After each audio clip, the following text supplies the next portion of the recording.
Hello friends, in last lecture we have seen the different types of microphone, and in that the carbon microphone and condenser microphone we have seen in last lecture.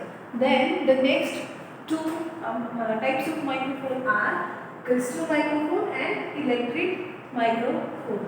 आज आपण crystal मायक्रोफोनची diagram what is त्याचं structure कसं आहे आणि त्याचं operation कसं ते work होते ते शिकणार आहे. Then next is the electric microphone. Electric microphone कसा वर्क होतो ते आज आपण बघणार आहे. Then let us see first the crystal microphone. Then this is the diagram of crystal microphone. आता इथे काय काय हा जो आहे तो सपोर्ट आहे. Then spring.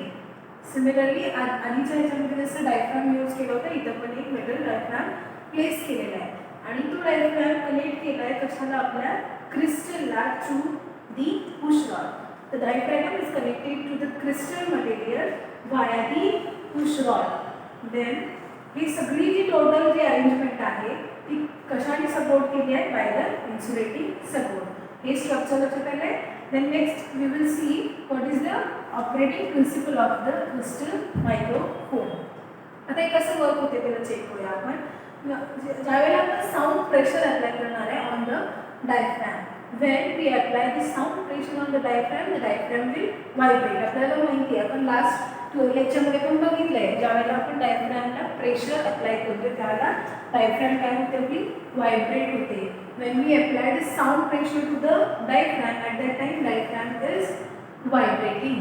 तर जे काही व्हायब्रेशन्स असणार आहे ते जे व्हायब्रेशन्स आहेत ते प्रेशर जे आहे ते कशावर अप्लाय केलं आहे to the crystal by the push rod. म्हणजे जे काही साऊंड प्रेशर आहे ते साऊंड प्रेशर आपण कशाला अप्लाय केले क्रिस्टलला अप्लाय केले by connecting the diaphragm to the crystal by the push rod through the push rod. लक्षात येते म्हणजे जे काही तुमचं साऊंड प्रेशर असणार आहे डायफ्रॅमवरचं ते प्रेशर आपण क्रिस्टलवर अप्लाय केले. देन म्हणजे क्रिस्टलची जी पिझो इलेक्ट्रिक इफेक्ट आहे ना with the help of piezoelectric effect whatever the pressure is there that is converted into the output voltage.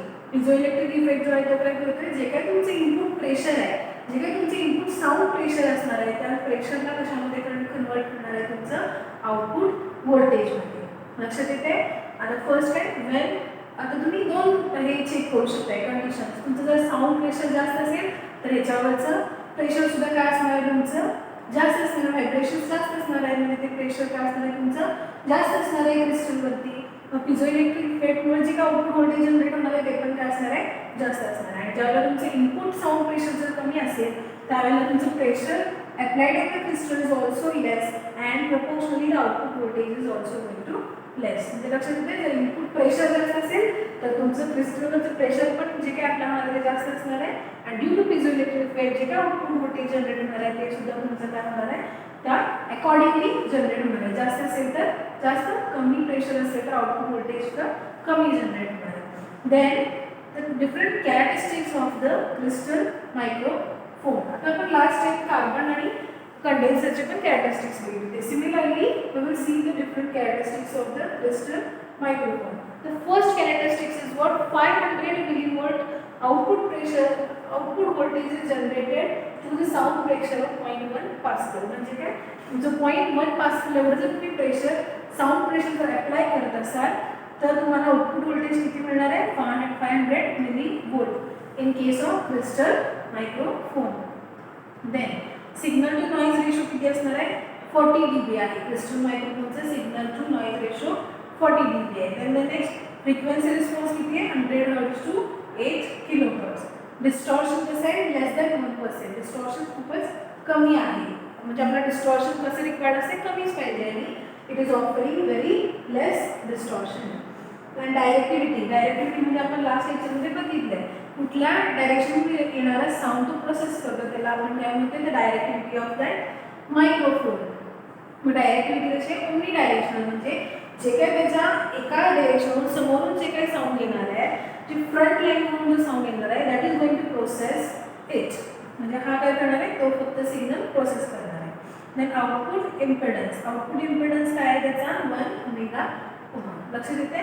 Crystal microphone मध्ये काय होते ते साऊंड प्रेशर आपण अप्लाय करतोय on the diaphragm. When the diaphragm now will vibrate with it, because of that vibration, the pressure is applied on the crystal material through the push rod, and that pressure is converted into the output voltage because of the piezoelectric effect of the crystal. Is it clear?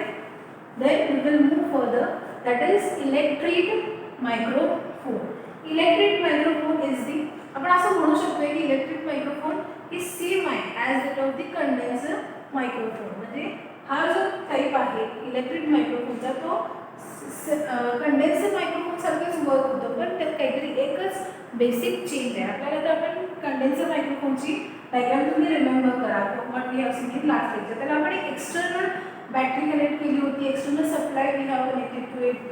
मग इथं काय आहे, फक्त तो external जो आपण apply करत होतो व्होल्टेज पॉवर सप्लाय जे आपण एक्सटर्नली कनेक्ट करत होतो ते इथं रिक्वायर्ड नाही आहे. तिथं इनबिल्ट तुमचं काय असणार आहे, तुम्हाला पॉवर, तिथं तुम्ही काहीतरी मटेरियल यूज केलं आहे त्यामुळे तुम्हाला एक्सटर्नल पॉवर सप्लाय लागत नाही.